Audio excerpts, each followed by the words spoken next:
পরম পুরুষ ঠাকুর শ্রী শ্রী রামকৃষ্ণদেব, পরমা প্রকৃতি জগৎ জননী শ্রী শ্রী মা সারদা দেবী ও যুগাচার্য স্বামীজি শ্রীচরণে জানাই আমার ভক্তিপূর্ণ প্রণাম। ছাত্রছাত্রীরা, আশা করি তোমরা সকলেই খুবই ভালো আছো, সকলে ভালো থাকবে, সুস্থ থাকবে। আজ আমি ষষ্ঠ শ্রেণীর বাংলা ব্যাকরণ থেকে একটি নতুন অধ্যায় তোমাদের সাথে আলোচনা করব। তোমরা কিন্তু সকলেই এই অনলাইন ক্লাসগুলি খুব ভালোভাবে ফলো করবে। তাতে যে সমস্ত বিষয় এবং যে সমস্ত অধ্যায়গুলি তোমাদের সামনে তুলে ধরা হচ্ছে সেগুলো কিন্তু প্রত্যেকে বাড়িতে খুব ভালো করে অভ্যাস করবে। এর আগের দিনে আমি ষষ্ঠ শ্রেণীর বাংলা ব্যাকরণ থেকে পদের শ্রেণীবিন্যাস এই অধ্যায়ের অব্যয় পদ সম্পর্কে আলোচনা করেছিলাম। তাতে অব্যয় পদ কাকে বলে, তার উদাহরণ এবং তোমাদের ষষ্ঠ শ্রেণীর পাঠ্যক্রমের অন্তর্গত যে 3 রকমের অব্যয় পদ তার সম্পর্কে আলোচনা করেছি। আশা করি তোমরা বাড়িতে সকলেই খুব ভালো করে তৈরি হয়েছো। আজকে তোমাদের সাথে আরেকটি নতুন অধ্যায় সম্পর্কে আমি আলোচনা করব। দেখো, সেই নতুন অংশটির নাম হচ্ছে বাক্য। আমরা কথা বলার সময় এক একটা বাক্য ব্যবহার করি। সেই বাক্য কাকে বলে তা আমাদেরকে জানতে হবে। দেখো, প্রথমেই আমি একটা বাক্যের উদাহরণ তোমাদের সামনে তুলে ধরছি।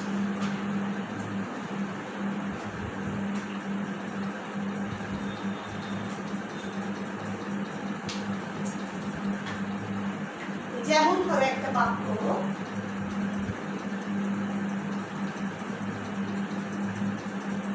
অনিতা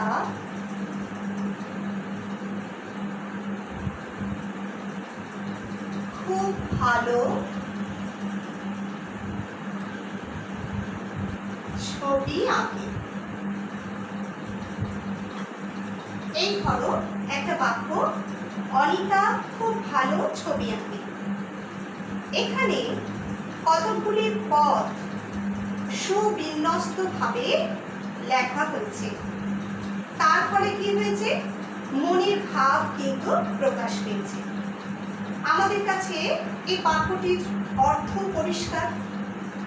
এই পদগুলি যদি এলোমেলো করা হয় তবে কিন্তু পদগুলির কোনো অর্থই আমাদের সামনে ধরা পড়বে না, তাই তো? যেমন ধরো, এই বাক্যটাকে বা এই বাক্যের অন্তর্গত যে পদগুলো রয়েছে সেগুলোকে আমরা কি করব? এলোমেলো করে দিয়ে দেখি কি দাঁড়ায়।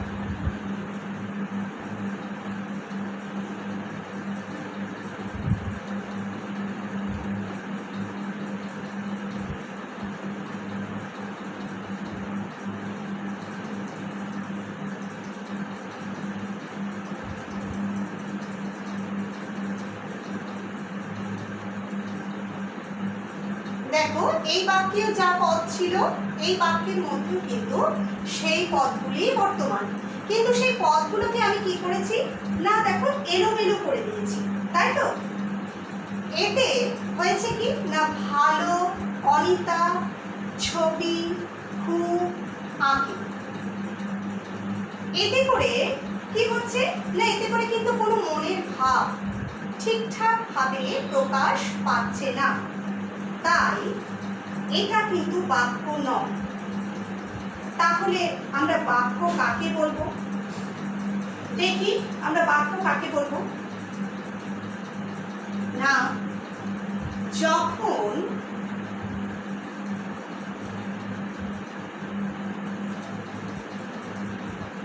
এক বা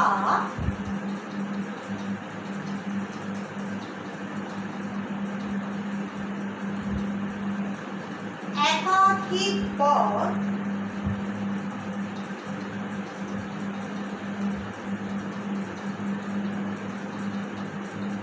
নিজেদের মধ্যে পারস্পরিক সম্বন্ধ বজায়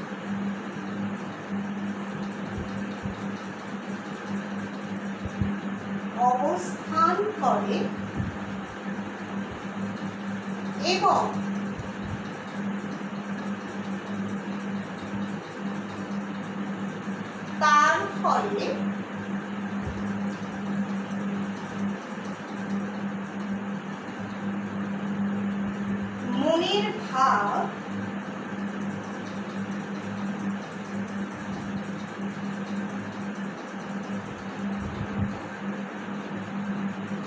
সম্পূর্ণরূপে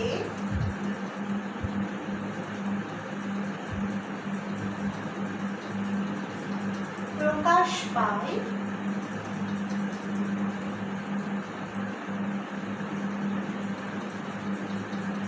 তাকে বাক্য বলে। দেখো তাহলে কি লেখা হয়েছে না, যখন এক বা একাধিক পদ নিজেদের মধ্যে পারস্পরিক সম্বন্ধ বজায় রেখে অবস্থান করে এবং তার ফলে মনের ভাব সম্পূর্ণরূপে প্রকাশ পায় তাকে বাক্য বলে। দেখো এই যে আগের বাক্যে খুব, এই পদটি ভালো এর সাথে কিন্তু সম্বন্ধ যুক্ত। আবার দেখো ছবি এর সাথে আঁকে, এই পদটি কিন্তু সম্বন্ধযুক্ত। এই যে সংজ্ঞায় বলা আছে যখন এক বা একাধিক পদ নিজেদের মধ্যে পারস্পরিক সম্বন্ধ বজায় রেখে, তাহলে খুব, এই খুবের সাথে রয়েছে ভালো সম্বন্ধ, আবার ছবির সাথে রয়েছে আঁকের সম্বন্ধ, তাই তো এরা পরস্পর সম্বন্ধ যুক্ত। আবার অনেক সময় কি দেখা যায়, অনেক সময় দেখা যায় একটা পদ দিয়েও কিন্তু মনের ভাব প্রকাশ পায়, একটা পদেও মনের ভাব প্রকাশ পায়। সেটা কিরকম, ধরো আমি একটা উদাহরণ দিই। যেমন ধরো বলা হলো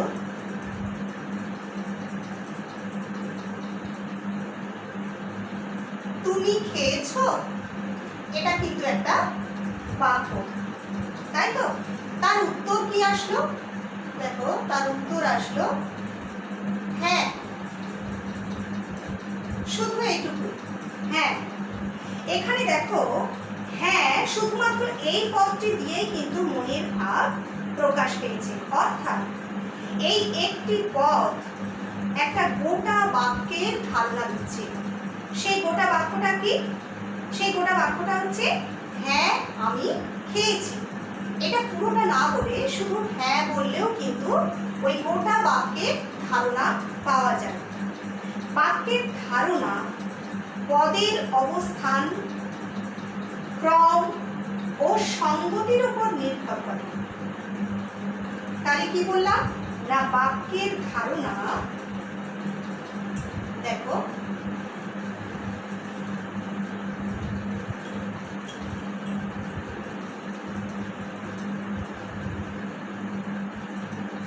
বাক্যের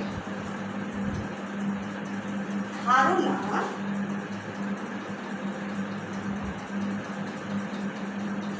পদের অবস্থান, ক্রম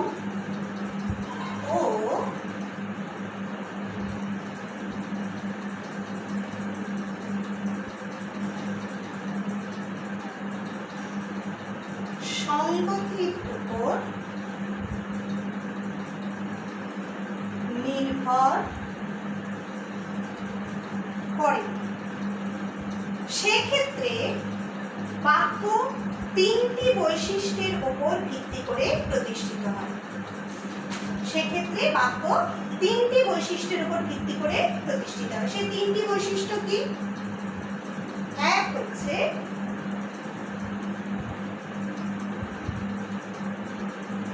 যোগ্যতা, দুই কি না আকাঙ্ক্ষা, তিন কি যোগ্যতা আকাঙ্ক্ষা, তারপর তিন হচ্ছে আসক্তি বা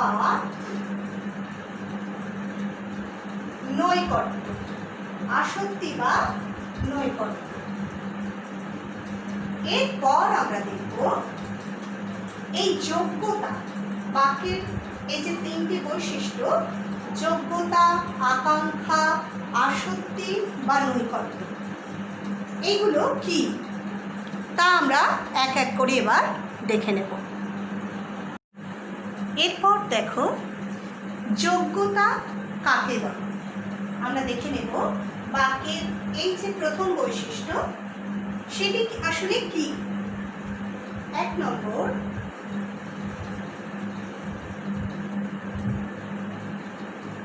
যোগ্যতা। তাহলে আমরা দেখব যোগ্যতা কি না। যোগ্যতা হলো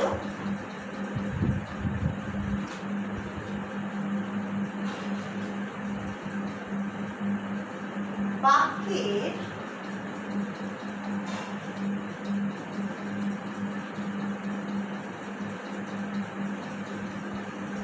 ভাব প্রকাশের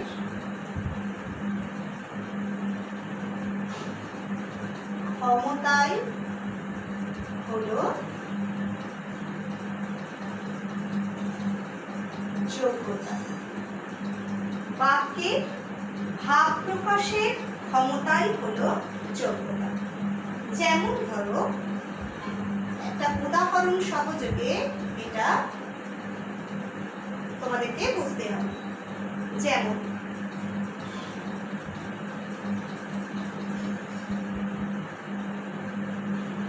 গরুটি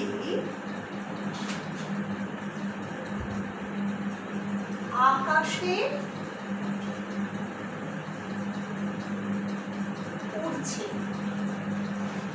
এই একটা ধরো বাক্য, আমি এখানে লিখেছি গরুটি আকাশে উড়ছে। এই পদগুচ্ছের মধ্যে সমন্বয় হয়তো আছে। এই বাক্যটার মধ্যে যে পদগুলি রয়েছে সেগুলো হয়তো তার সমন্বয় আছে, কিন্তু বাক্য হিসাবে এর কিন্তু কোনো যোগ্যতা নেই। কারণ এই বাক্যটি হলো সম্পূর্ণ অবাস্তব। গরু কি আকাশে ওড়ে? গরু তো আকাশে ওড়ে না। কে ওড়ে? পাখি আকাশে ওড়ে। এটা যদি আমি লিখতাম পাখি আকাশে ওড়ে বা পাখিটি আকাশে উঠছে, তাহলে কিন্তু সেটি হতে একটি বাক্য। কেন না? তার বাস্তব যোগ্যতা রয়েছে, সেটা বাস্তবসম্মত একটা ভাব সম্পূর্ণরূপে প্রকাশ করছে, সে কারণে সেটা হতো একটা বাক্য। এটি কিন্তু একটি বাক্য নয়। এরপর আমরা চলে যাব 2 নম্বর। 2 নম্বর বৈশিষ্ট্য কি?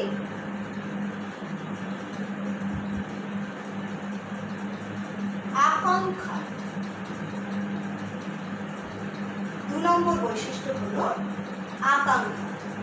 আকাঙ্ক্ষা কাকে বলে না? বাক্য এমন হবে যার কিছুটা শোনার পরও পরেরটুকু শোনার জন্য শ্রোতার মনে একটা আকাঙ্ক্ষা তৈরি হবে। সেটা কিরকম? যেমন ধরো একটা উদাহরণ দিই।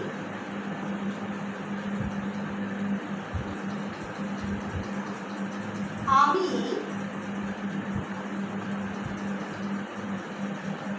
রাতের খাবার খেয়ে, ব্যাস এই অবধি বললাম যে আমি রাতের খাবার খেয়ে। এইটুকুতে বাক্যের অর্থ কিন্তু সম্পূর্ণ হলো না, বাকিটুকু শোনার জন্য আকাঙ্ক্ষা থেকে গেল, অর্থাৎ বাক্যটি কিন্তু সম্পূর্ণ নয়। বাক্যটি সম্পূর্ণ হবে তখনই যখন আমরা বলবো যে আমি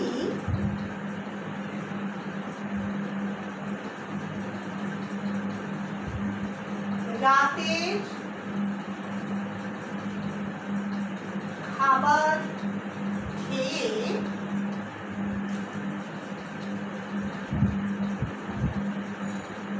ঘুমোতে যাব, তখনই কিন্তু বাক্যটি সম্পূর্ণ হবে। অর্থাৎ একটা বাক্য তখনই সম্পূর্ণ হয় যখন বক্তা ও শ্রোতা উভয়েরই আগ্রহ বা কৌতূহল পূরণ হয়, তখনই কিন্তু সেটি বাক্য হয়। তাহলে এই হলো আকাঙ্ক্ষা। আকাঙ্ক্ষা তাহলে কি হলো না, যখন আমরা কোনো বাক্য বলছি তখন কিছুটা শোনার পর আর বাকিটুকু শোনার জন্য শ্রোতার মনে একটা আকাঙ্ক্ষা থেকে যায়, সেটি হলো আকাঙ্ক্ষা। এরপরে আমরা চলে যাব 3 নম্বর বৈশিষ্ট্য।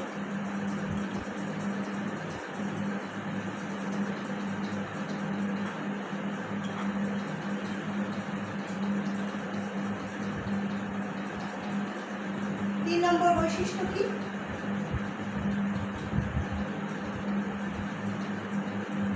আসক্তি বা নৈকট্য। আসক্তি বা নৈকট্য সেটি কি? দেখো, পরস্পর সম্পর্কযুক্ত পদ সমষ্টি যখন বাক্যে যথাস্থানে অবস্থান করে তখন তাকে আসক্তি বা নৈকট্য বলে। দেখো,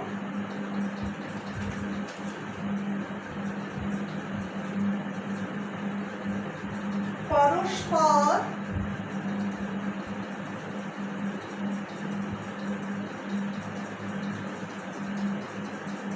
সম্পর্কযুক্ত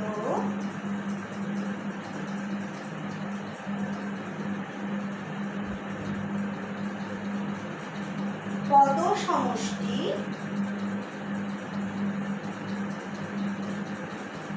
যখন বাক্যে যথাস্থানে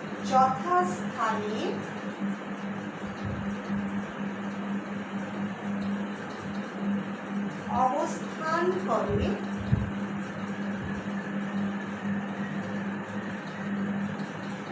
তখন তাকে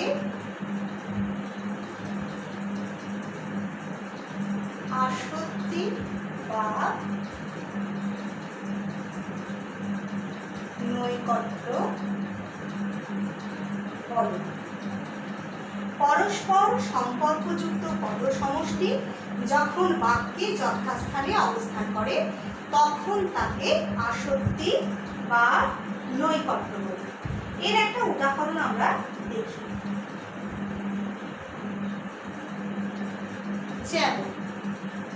যেমন কি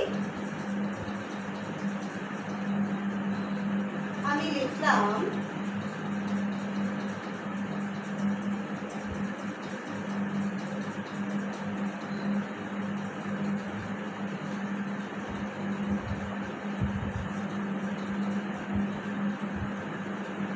খেতে আমি ভালোবাসি ফল। কি লিখেছি না, খেতে আমি ভালোবাসি ফল।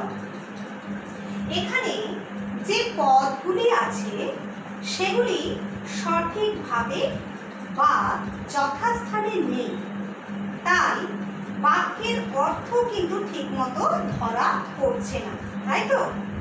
এই পদগুলিকে সঠিকভাবে সাজিয়ে দিলে তা বাক্যে পরিণত হবে। কেমন হবে?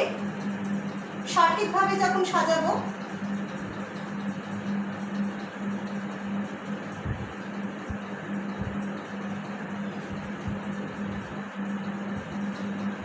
তখন হবে আমি ফল খেতে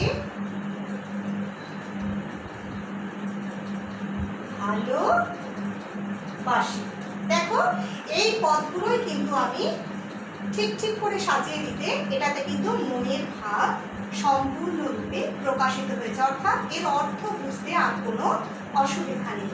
এটি হলো একটি বাক্য। দেখো তাহলে কি হলো না, বাক্যের যে 3 রকম বৈশিষ্ট্য তা আমরা দেখলাম।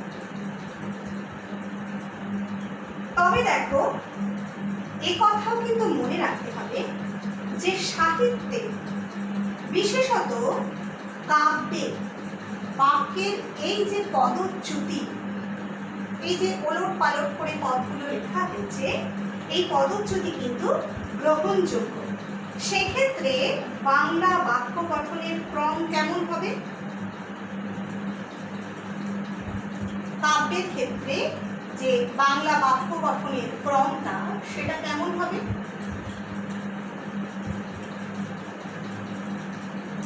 না, তাতে হবে কর্তা, তারপর কি হবে কর্ম, তারপর ক্রিয়া। এটা সাধারণত বাংলা বাক্যের ক্রম, তাই তো? কর্তা, কর্ম, ক্রিয়া। এটা কিন্তু প্রযোজ্য হবে না, এটা ঘুরে যাবে। যেমন ধরো একটা তার উদাহরণ,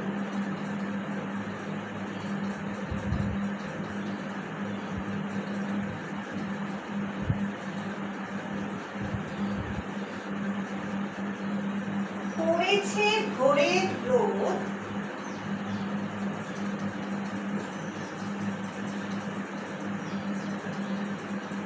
ঘাসের উপরে। কি হলো? এটা একটা কবিতার লাইন, পড়েছে ভোরের রোদ ঘাসের উপরে। বাংলা বাক্যের ক্রম অনুসারে লিখলে এটা কেমন হবে? যদি এই যে এটা হলো বাংলা বাক্যের ক্রম, কর্তা, কর্ম, ক্রিয়া, এই অনুসারে আমি যদি এই লাইনটাকে লিখি বা এই বাক্যটাকে লিখি, কেমন হবে?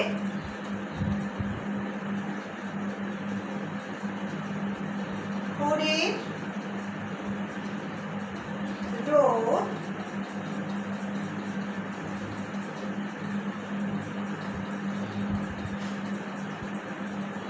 ঘাসের উপরে পড়েছে। ভোরের রোদ ঘাসের উপরে পড়েছে, এটি হলো বাক্যের গদ্য রূপ। অথচ তার বিচ্যুতি ঘটিয়ে দেখো এটি কাব্য রূপ হয়েছে। কেমন? এটি হলো কাব্য রূপ,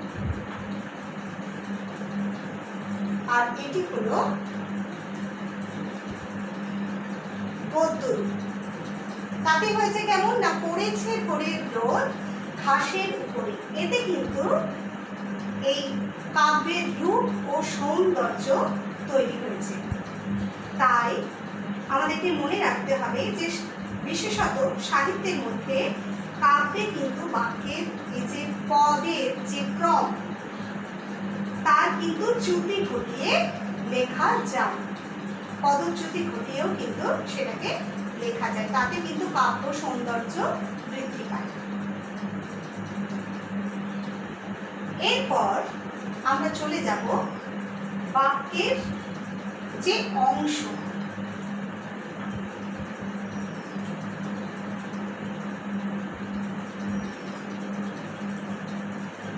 দেখো,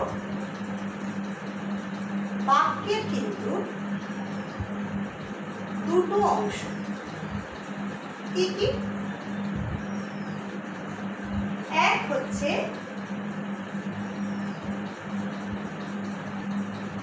উদ্দেশ্য, আর 2 হলো বিধেয়। এই হলো বাক্যের দুটো অংশ। এরপর উদ্দেশ্য কাকে বলে? উদ্দেশ্য না বাক্যে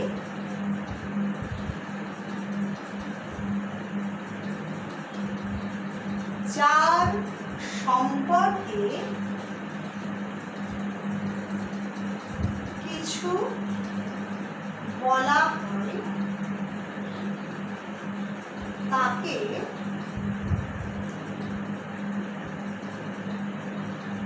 উদ্দেশ্য বলে। বাক্যে যার সম্পর্কে কিছু বলা হয় তাকে উদ্দেশ্য বলে। আর বিধেয় কি? বিধেয়টা কি না, বিধেয় হলো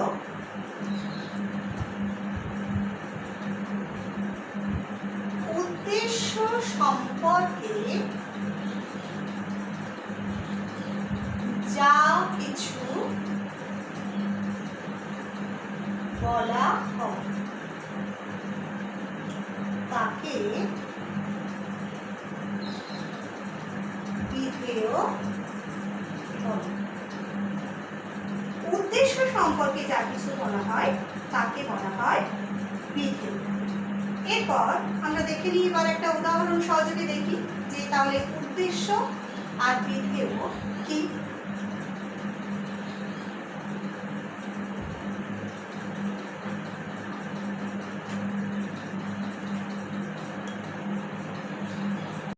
দেখো একটা বাক্য, নেতাজি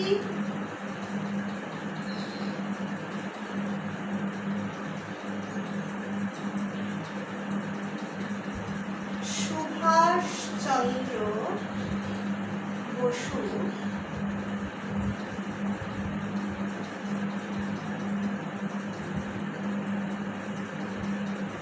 সংগ্রাম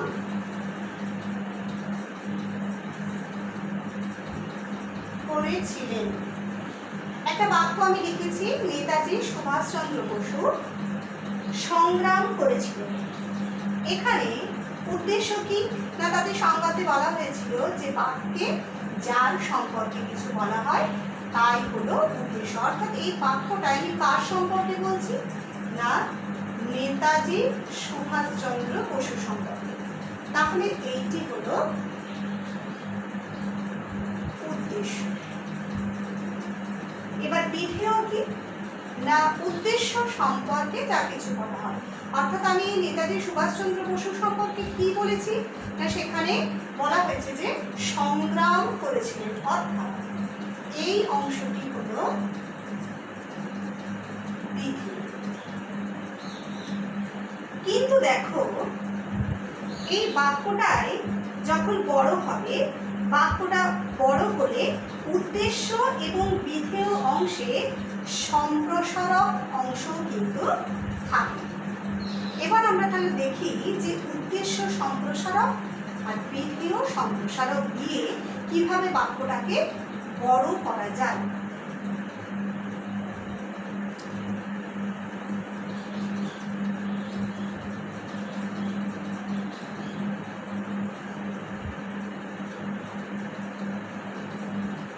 বীর বিপ্লবী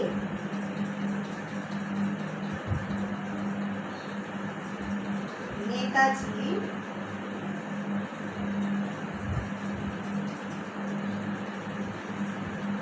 সুভাষচন্দ্র বসু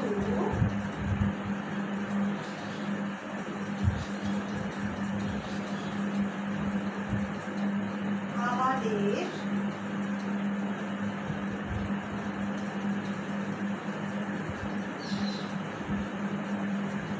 দেশের জন্য, দেশের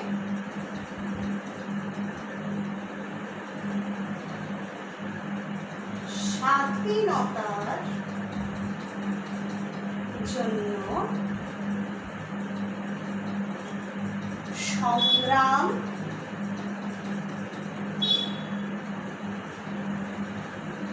হয়েছিলেন।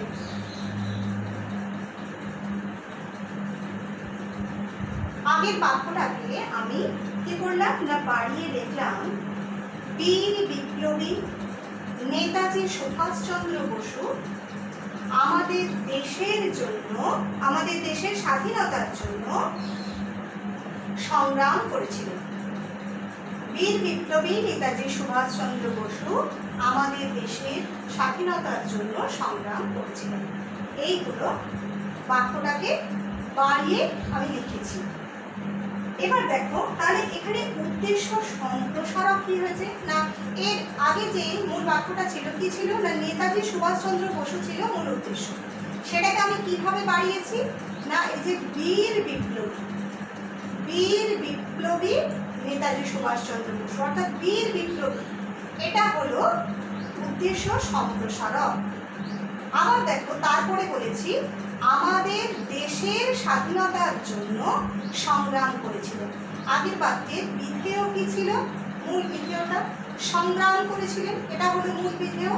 এটাকে কিভাবে বাড়িয়েছি না, আমাদের দেশের স্বাধীনতার জন্য, এটা হলো বিধেয়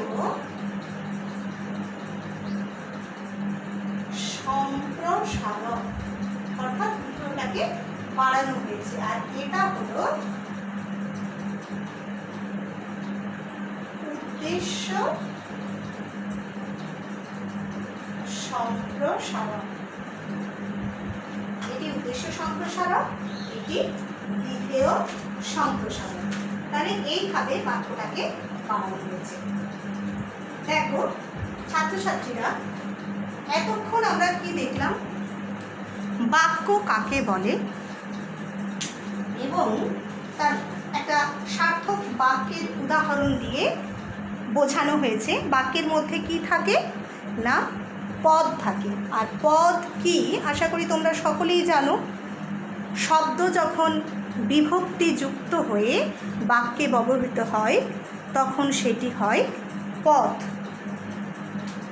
তারপর কি না, বাক্যের উদাহরণ সহযোগে তোমাদেরকে বোঝানো হয়েছে কিভাবে ওই পদগুলোই এলোমেলো করে দিলে কিন্তু তাতে মনের ভাব প্রকাশিত হবে না এবং সেটা কিন্তু বাক্য হবে না। তারপরে দেখানো হয়েছে বাক্যের যে তিনটি বৈশিষ্ট্য, সেই তিনটি বৈশিষ্ট্য কি, যোগ্যতা, আকাঙ্ক্ষা, আসক্তি। এবার যোগ্যতা কি, কাকে বলে, উদাহরণ দিয়ে বোঝানো হয়েছে। আকাঙ্ক্ষা কি, তাও উদাহরণ দিয়ে বোঝানো হয়েছে। আসক্তি কি, তাও তোমাদের দেখানো হয়েছে। তারপর কিভাবে কাব্যে এই যে পদচ্যুতি ঘটলেও সেটা গ্রহণযোগ্য হয়, অথচ তা কী করে না সৌন্দর্য বৃদ্ধি করে, তাও কিন্তু তোমাদের বলা হয়েছে। এরপরে তোমরা দেখেছ বাক্যের যে দুটো ভাগ, উদ্দেশ্য আর বিধেয়। একটা বাক্যের দুটি মূলত অংশ, সেটা হলো উদ্দেশ্য আর বিধেয় অংশ। উদ্দেশ্য কাকে বলে, বিধেয় কাকে বলে, তাও দেখেছ। এরপর কিভাবে উদ্দেশ্য অংশটাকে বাড়ানো যায়, উদ্দেশ্য সম্প্রসারক দিয়ে কিভাবে উদ্দেশ্য অংশটাকে বাড়ানো যায়, আবার কিভাবে বিধেয় সম্প্রসারক দিয়ে বিধেয় অংশটাকে বাড়ানো যায়, তাও তোমরা দেখেছ। তাহলে দেখো ছাত্রছাত্রীরা, তোমরা বাড়িতে বাক্যের এই যতটুকু আলোচনা করা হলো আজকে তোমাদের সাথে, খুব ভালো করে সেই অংশটি কিন্তু বাড়িতে পড়বে, খাতায় লিখে লিখে অভ্যাস করবে। তাতে তোমাদের কিন্তু স্মৃতিতে এটা দীর্ঘস্থায়ী হবে। সকলে বাড়িতে ভালো থাকবে, সুস্থ থাকবে, রীতিমতো কিন্তু পড়াশোনাটা চালিয়ে যাবে।